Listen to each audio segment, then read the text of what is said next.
Hello friends, welcome back to our channel. இன்றைக்கி நம்ம video என்ன பார்க்க போகிறோம்னா, அவங்க சிறுவபுரி கோயிலுக்கு போகிறது தான் பார்க்க போகிறோம். நாங்கள் வந்து 2 o'clock கிளம்பி 3 o'clock அவங்க ரீச் பண்ணிட்டோம்.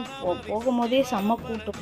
கிளம்பி போயிட்டு நல்லபடியாக சாமியெல்லாம் கும்பிட்டோம். அப்புறம் போகும்போதே செம்ம ரஷ் ஃப்ரெண்ட்ஸ். நாங்கள் வந்து போனது 3 மணி. ஆனால் கூட்டத்தை பார்க்கணுமே, 2000 பேர்கிட்ட நிற்கிறாங்க லைனு. இல்லை வேறு நடுவில் பாதி பேர் நுழையிறாங்க. நாங்கள் போயிட்டு சாமியெல்லாம் கும்பிட்டு வெத்தலை தீபம் எப்பவுமே வந்து வீட்டில் ஏற்றிடுவேன் ஃப்ரெண்ட்ஸ். ஆனால் அன்றைக்கி வெத்தலை இல்லாததுனால சரி நான் கோயிலில் போய் ஏற்றிக்கலாம்னு சொல்லிட்டு கோயிலில் போய் ஏற்றணும். சூப்பராக இருந்தது. குழந்தைங்களாம் பாருங்கள் ஃப்ரெண்ட்ஸ், என் பப்புமா கூட செம்ம தூக்கம் அவர் தூக்கிட்டே போனேன்.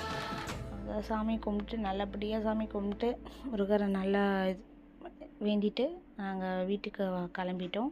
கிளம்பும் போது மணி 8 ஆயிடுச்சு.